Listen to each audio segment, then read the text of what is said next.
late beyond our scheduled time, and I think I've put myself in a very tight spot. I've got the investors waiting for us. Really sorry for that. Yes. So the idea of building this particular panel was if we can have varied voices in our panel, from philanthropy to impact capital to venture capital, and if we can cover all aspects of, when we have a lot of people in the room sitting who are actually innovating for India. Can we have how they can unlock finance in various stages of their business cycle is what we want to achieve out of this session. We have Gautam. Gautam is the CEO of Nilekani Philanthropies. We have Chakravarthy. He is the co-CEO of Upaya Social Ventures. And we have Shobha ma'am from Elevar Equity. She's a partner at Elevar Equity. I will quickly dive in. I know I have a tight deadline also to follow. I'll start with Gautam you. I wanted to just build up the session, how at various stages of our building a business, philanthropy and then impact capital and then venture capital work in that order itself,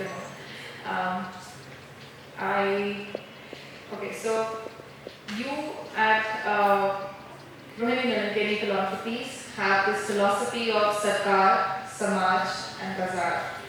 You have often said philanthropy can strengthen Samaj so that Sarkar and Bazaar remain accountable.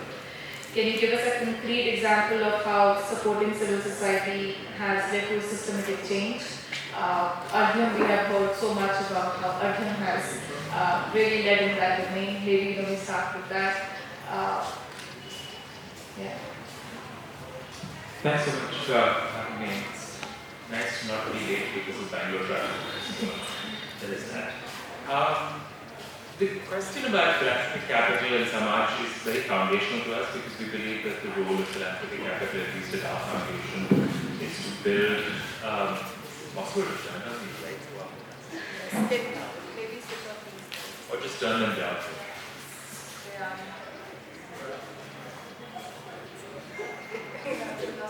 Oh no, it's the projector as well. Oh. Yeah. Any bigger? It's the projector, we realized. It's a projector. To the question, if you look at the model that Arjun pioneered, it was the idea that communities can be responsible stewards for their own water. The traditional idea was that water was managed by the state, or water was, now managed by companies, but not so much in India, but that water was a state subject. And I think over the decades what we realized is that communities are better stewards of common resources. And the work at Arjun was initially to create more capacity for communities to map their groundwater resources and then decide on usage, etc. But the real impact of Arjun has been in moving the model from a state-controlled model to a community-controlled model, and that became the basis of many government programs, not just in areas of water stress, but in areas where water was traditionally very, very scarce, like hills and springs and things of the sort. And over the years, Arjun has then looked to build more capacity for organizations and individuals to take ownership of their community resources. And it kind of centers around the idea that the best stewards of common resources and scarce resources are ultimately communities and not necessarily states or markets. So that's one example. We have others, for example, an organization called Agami that works in the justice space. Kind of rebuilt the idea of what dispute resolution could look like over the pandemic. And their work was to bring a citizen focus to it and build something called the online dispute resolution ecosystem in India, which has multiple players now, including Samaj, Sarkar and Bazaar. It's used for civil disputes, it's used for commercial disputes, it's used for interpersonal disputes, and again, it just comes from centering society in this rather than the states or markets first. Which isn't to say that states or markets don't have their role, they very much do, particularly in terms of capital and scale and things of the sort. But sometimes we think that starting from the perspective of communities and citizens is important. Thank you so much for that, Gautam. Chakra, I wanted to ask you, Upaya operates as a unique intersection of poverty alleviation, gender equity, climate resilience, and business viability, often in communities where others hesitate to step in. What are the key lessons you have seen on how such businesses can earn trust, build credibility, and still grow sustainably in these deeply human contexts? Thanks, Kamna, for having us here. So, good evening, everyone. So, quick online introduction about Upaya. We are an impact investment firm who are focused on creation of dignified jobs for the underserved community. That is what we believe is one of the effective ways to lift people out of poverty. We go and invest in companies in food and agriculture, waste management and circularity, rural manufacturing, urban manufacturing, skills and employability. Those are the spaces that we are involved in.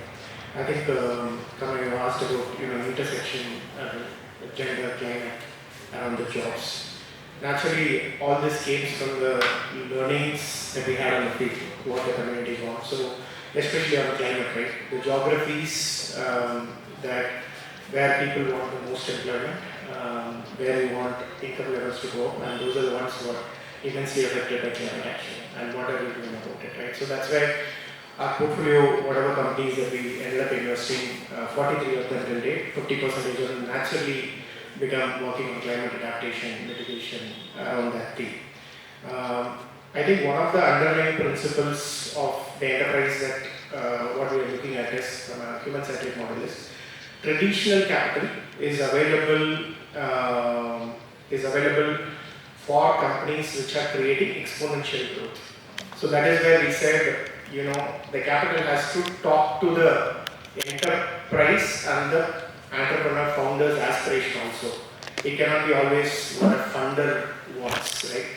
That is when we said, all the companies, enterprises cannot run the same sprint or whatever you want to call it, a competition. But how can you create financial instruments, products that actually talks to what the aspirations are? To give you an instance, if I take the whole portfolio of ours, 1/3 are doing exponential growth, which means that is what the promoter want. They want to attract foreign investment, they want to build capital, and there is good business model, there is a good business environment to build in cases, right?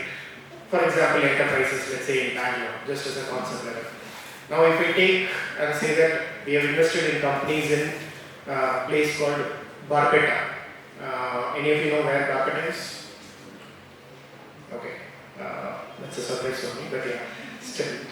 So Barpeta is in Assam, 3.5 hours from Gautam. So first of all, there is no business environment, right? Now, question is, we backed a company which is into eco-dinnerware making plates back in 2014. Now, who would go into that environment and give a capital to that enterprise? So that's number one. Second is the force and the growth that we expect will be very different from an enterprise that we would have done in Bangalore, or a traditional capital would have done. That's where our model differs. We do more quasi-equity than an equity. The third part, just to give one more example, we have invested also in a company in Bastar itself called Bastar Se Bazar. Again, not traditional capital would have flown, but these are companies that would have taken a little more time, what others would have taken, build it out very strongly, become more cash flow positive, eventually create more impact in the community. So we said, how can we cater to the diverse set of entrepreneurs and promoters who are creating very diverse set of business models, but the underlying principle is driving impact. So that is how we see it. Wonderful. I think one of our conversations with Chakra, and you said we don't look at typically what ROI we get, but what kind of livelihoods they can create. I think that's a great metric to just look at. Shobha ma'am, I wanted to ask this from you. Elevar, why do you ma'am me but you don't serve them? I don't know why. Discrimination. It's coming from my heart. I'm unable to control this. Elevar Equity has backed over 50 companies with $200 million in capital. Actually, it's closer to 400. Closer to 400. Wow. Okay, wrong research. So $400 million in capital, that's a huge number, proving that ventures serving entrepreneurial households is not the vulnerable communities, but entrepreneurial households is something which Elevar believes in, can deliver venture scale returns. With Epic World, you are now building a global platform to identify and scale 50 plus blue chip companies? Yes. Perfect. Can you share what patterns and opportunities you see for businesses at this stage? What makes them truly investable, and how Epic World aims to help both founders and investors reframe these buckets. And also, please tell us more about what is Epic World and not vulnerable communities but entrepreneurial households. So, thank you, Venus, for having me here and a very esteemed company. I feel like Gautam should actually reimagine the role. I want to come back to what role philanthropy plays in this continuum that you've got on the table. Just a quick note on Elevar. We've been investors in the VC space for 20 years. We've been doing only emerging markets, so LATAM and India. So we believe that within these markets, there is a lot of learning opportunities in across geographies. And so we have companies in Brazil, Argentina, and in India as well, and very similar patterns.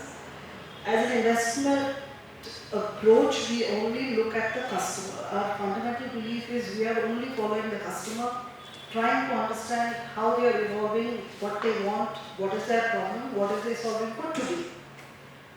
The first, I think, absolute principle is leave your judgment at the door. You have no right to decide whether they should aspire to buy a scooter or a BMW. That is not your question to answer. The second, I think, is to say that we are, after 20 years, saying we fundamentally want the world of capital to start reimagining the role that they play here, because if you refer to them as low income, vulnerable, fragile, these are all the connotations that straight away go with the investment. And what you do is you start putting hurdles to capital coming there. I am, of course, speaking as an investor who would like to scale a business to be profitable. So let me also say that there is a section of population that, of course, needs help, very vulnerable, all of it. But I believe the aspiring or the rising middle income is actually not any longer the missing middle, but the missing two-thirds. Right? And that is a huge chunk of the population. India being the size it is, it cannot be ignored. It's not a market that can be sidelined. Given all of these, we at Elevar are saying we're not looking at discretionary spending. We're just looking at what are you doing for education. We've all talked about how imperative education is, how it forms a base for aspiration. What are you doing for healthcare access? Like if somebody has to give up their daily wage to go 3 hours because their hospital is that far away, how can we solve for access? How can we solve for financial inclusion? The fact that you have informal income shouldn't mean you're no longer eligible for a loan. So this has been the thing that kind of haunts us, bugs us, and we obsess over it. And I think in its own way, the pandemic has also helped, because the kind of digital infrastructure that kind of got into place, it's something that nobody could have imagined would happen. A lot of the problems we were solving 20 years ago about how do you solve for cash and exchange and in remote locations, now 3 hours outside of Guwahati you have UPI. For 20 rupees you can do it and you can get on with your life, right? So things are leapfrogged, and I think we're at a very unique position as a country, as a population, and as a people now to look at the largest, youngest workforce, the most productive, and it is like a challenge to us saying, what can you do? And as capital providers, I think we have to start reimagining as well. So, to your point that I think philanthropy comes first, I think philanthropy is almost always the one to push the edge because they can be patient. They are willing to take those chances as long as they have the faith and they are looking at it, right? What Upaya does in terms of just poverty alleviation is really protecting the vulnerable, which is almost like a government role, and you step in and you can help them. But once they get out of that, let's say you've got people who have moved out of being vulnerable, poor, worried about their next meal, and now they've finally got a home. What next? who's going to step in there and start providing for it? That's what keeps us busy. And I think what we realized as Elevar after the pandemic is after 20 years, we find ourselves explaining a lot of the same things again. A lot of the capital allocators sit outside of markets. They judge remotely based on what they see in the news articles or in some research report. So it's like, oh, if you say India, there are cows on the road or there is no electricity. So, it's like a very dated approach. So there is this obsession of how do we now change language? How do we make the world of capital understand that things are very different on the ground? Then we also say that capital will only follow data. You have to provide them the data and insights to say that this is not BS, I'm not making this up. We've done this for 20 years, we've done it with so many companies. In the companies that we invested this close to $400 million, we had $3.2 billion come in as follow-on capital. That's not a small sum. But then, if you look at the need, that's like taking one filler to an oil tank. It's not enough. For the pace of what we have to solve, it is not enough. So how do we kind of drive that urgency is our doubling down. So the partners at Elevar took the candidate around, they formed Epic World, which is our way of saying there is this entire opportunity that exists, and we have to react with urgency, we have to react with passion, we have to react with imagination, and the time to do it is now. I think a few of the industry companies include the Better India, Lead Schools, which again works, in entrepreneurial cases. SKS, so microfinance started with the philanthropy world. SKS, Ujjivan, without the work that they did in the MFI space, I think even just organizing farmers into FPOs would not have been possible, right? So philanthropy is the one that sometimes reimagines things and casts things out there as possibilities, right? How, once they succeed, somebody has to take it and run for it to create that impact at scale, right? And that's where the adventure is possibly one end of the funnel. You have PE, you have VC, your public markets, your venture debt. So at every stage there is of course a different scale of capital that has to be available. And at every stage there's differently. So we have Ujjivan, which is a small finance bank. We have Lead School in the EdTech space. We have Samanati, which does agriculture. We have Sarvagram, which looks at households, not individual revenue and underwriting individuals, but looking at household cash flows and how do you underwrite cash flows on a household level. So we have Purely, which is trying to do remote healthcare. Right? Like how do you not lose your daily wage or your farm time, but you can still get your thyroid checked, your blood pressure checked, or whatever. These are all things we take for granted. So to not make location a hurdle and all that is still a big deal, right? In a country as big and diverse as India. So. And that's very common when you're bringing impact at scale. Yes. I'll go to you, Gautam, again. Thank you, ma'am, so much for that. Gautam, I have no idea what this is happening. Okay, so Gautam, you have often remarked that doing what's right and not just what's easy is foundational to philanthropy. And like Shobha said,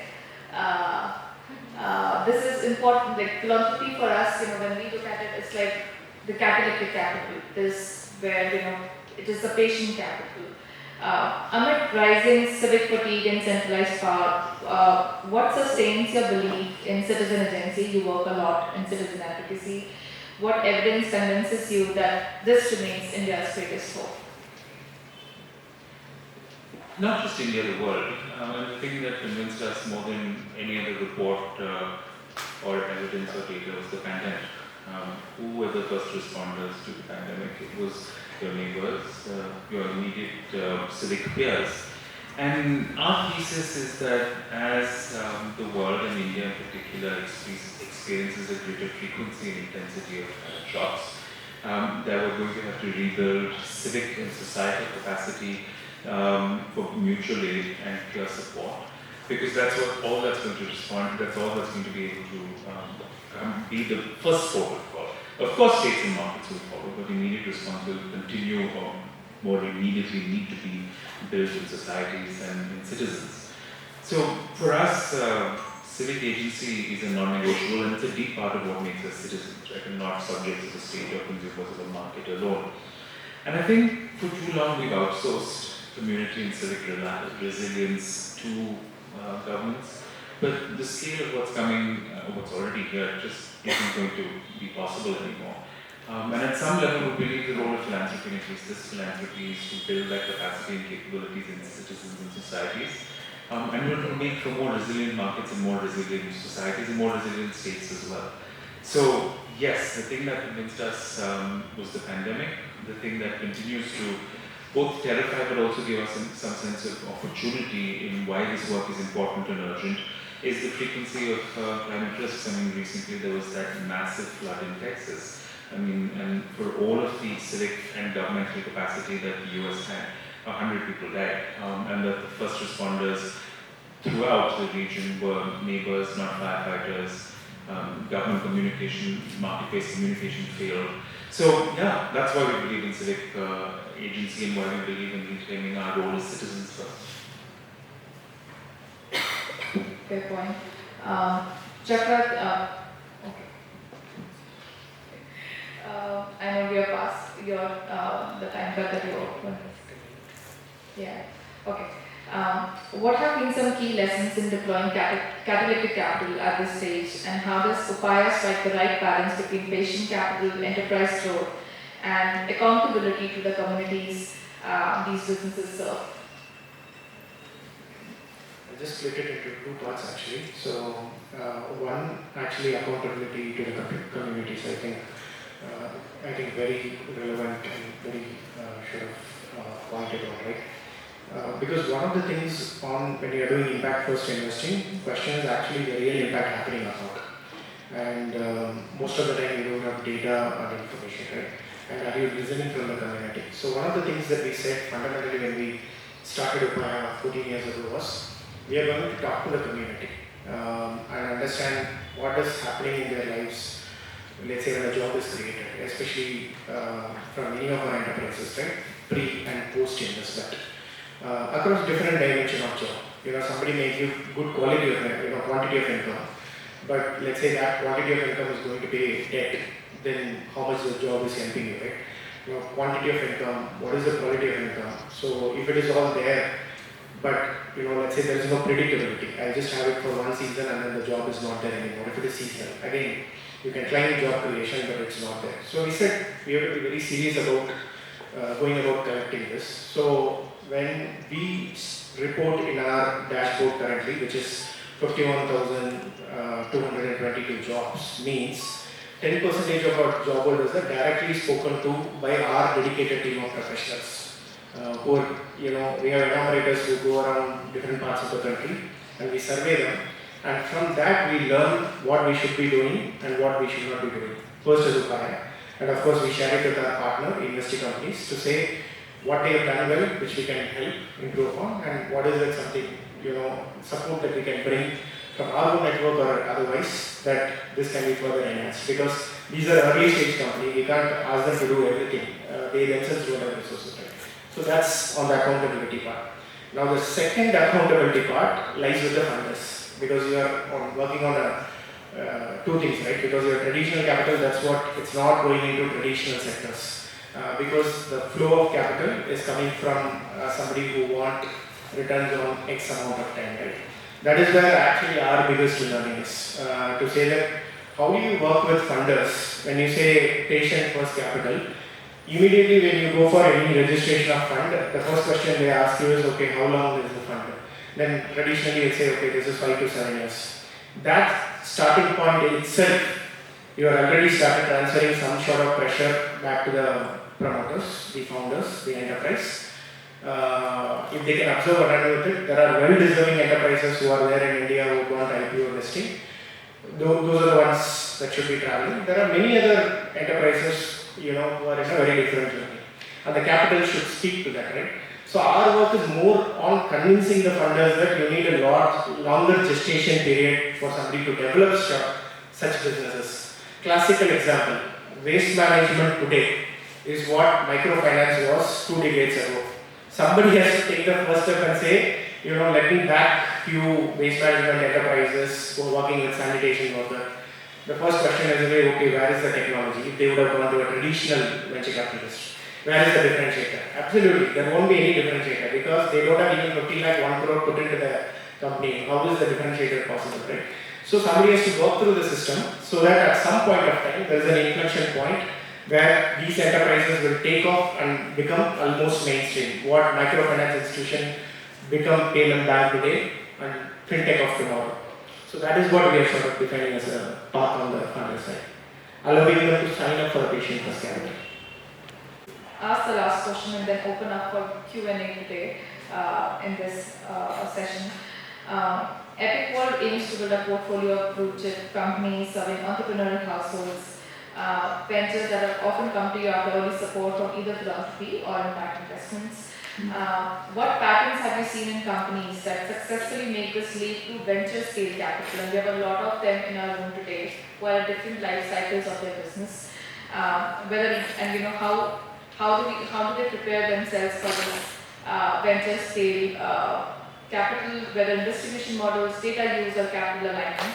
And what should founders know about building enduring, inclusive businesses that can thrive well beyond their first funding rounds? So distribution, data, and Distribution models, data use, and capital alignment. So I think that's like a triangle that you can't say. You can't choose one or the other. You cannot at any point in time say this one is more important. It may be more important at a point in time. But it's never going to be that you can park one to the side and say, oh, distribution is not important. Especially for companies that are in this, what I would call, serving the entrepreneurial households, which is really the emerging middle class, which is the largest population section, if you will. They have to be able to distribute. Otherwise, how are you going to get your product or service accessible to them? And access has been the challenge they're trying to overcome. So there is no escaping distribution or any of these things. What we're trying to do with Epic World is both, in some ways it's brand management as well. We are actually almost branding the customer and saying this is a worthwhile customer segment for the world of capital to look at and look at the opportunity. We think it runs into the trillions of dollars if you look at this. Essential services, which is healthcare, food, education, just within those spaces. So then you're just looking at what do the companies need to succeed. I think my advice to founders is always raise capital before you need it. Recruit people much smarter than you before you need them. And just have the humility to say, I would execute. What you start as your product on day one will evolve many times over. That doesn't mean it's a failure. Evolution is growth. You've got to be nimble to keep your ear to the ground and constantly understand that feedback loop that is coming in. So to this point also, what time spent on the field, this cannot be this is my product, you take it. You've got to figure out what is the need and how can your product solve that need. And so unless that alignment is there, it's a very uphill task. And even with the alignment, it's an uphill task, but without it, it's a failing task. And I think the last point, which I think we have all alluded to in different ways, is that to an underserved or an overlooked community, every such company is a hand that is reached out, which is an effort at building trust. So if you go with an approach of fail fast, you're breaking trust every single time. So do not go there if you think you're going to fail. You do your tests, you do your research, you do your samples, whatever it is. But the burden is on us as people who have survived or people who have the luxury of being able to sit back and evaluate this investment opportunity to say, what is it that I can do to give it the best chance of success. Because when that company fails, somebody in that village who came to that health center and the next day goes there and finds it is shut down, is never going to trust the next guy that comes in. So we have got to always be aware of the implications of these trust building initiatives that we make. And that has to be part of the DNA. So that's my advice. Thank you so much for that. I want to ask the same question that Shobha ji answered it. I am just moving things. I have no control on this, please. Please pardon me today for all of this. But yes, I want to ask this from both of you also, and you have answered it. When people are building for scale, this is what they should be getting prepared for. When people are, a lot of us in the room are looking for capital, and that's what brings them and gets them to stay here. So what is it that you look for when you work with them in different life cycle of working with them, be it giving a grant or giving them impact capital, and you are like the early supporters of these ventures, right? What is it that you look for in them? To pick up on what Shobha ji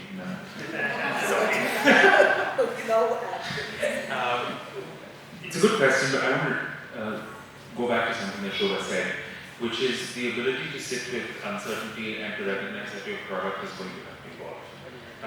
If you come with a sense of certainty, particularly in this early stages, unlikely to work for us. If you come with a sense of curiosity and some amount of humility, saying that I will do what it takes to build trust, to deliver not just a service but trust as well. And we're not saying that you have to be modest. Right? You can have immodest ambitions. We want you to have immodest ambitions. But I think there needs to be both a curiosity and a humbleness in your approach and an openness to learning, because otherwise it's very, very difficult.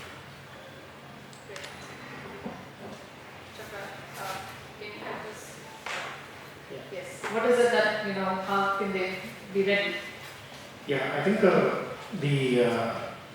raising capital, whether it is grant, debt, equity, I think there are enough, knowledge out there today than even what it was there 5 years ago and 10 years ago, right? I always feel that founders have enough resources, the promoters have today, to go to any advisors, to turn up and do how to go about the process. For me, that's not a big thing. Just to, for us, we are in a closed room, so this is something I share with a lot of promoters. There can be patient capital, but if the founder is not patient enough to run the company for 10 years, then there is a problem. So that is where our recent thing has been with, the trend that we are observing. So that is the fundamental thing. Okay, we are sitting with impact and patient capital, but after 5 years I say, okay, now I am becoming very tired and now I have to push up, then got out. So for me, that's the biggest leveler to say that, okay, how did you get through this? So. Right, that's a great answer. We are open for Q&A. We will spare another 5 minutes. Yes.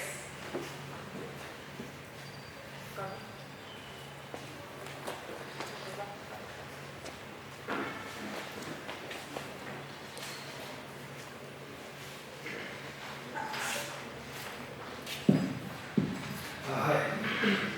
So Gautam, my question is to you. So with philanthropic capital, are we moving to a place where we are applying sort of similar principles to the more commercial kind of capital in terms of the number of years we think outcomes can be met in, and the way outcomes need to be reported, because there are certain complex interventions such as ecosystem restoration, where even community participation or participatory approaches take time, because we are talking about changing systems. So systems change takes time. Certain interventions are really complex. So is there the same amount of patience with philanthropic capital as we used to probably see 15, 20 years ago when we gave it the name patient capital? I can't speak for all philanthropic capital, but I can say there's definitely an increasing amount of capital that understands the complexity of systems-related work and is willing to look not just at outcomes but what progress looks like. The rubric we tend to use is what is change over time look like, as opposed to a single dashboard or a snapshot. Early in the journey, we're very curious if entrepreneurs have a rate of change or surprise that is increasing because it means they're just dealing with the complexity of the problem. If the rate of change or surprise is not very high, they're likely not asking the right questions. Or if it's later stage, then you're reaching a point in which you fairly have understood the actors, incentives, and interactions in the ecosystem. So to talk about this, a colleague of mine actually published a piece on what impact beyond metrics could look like.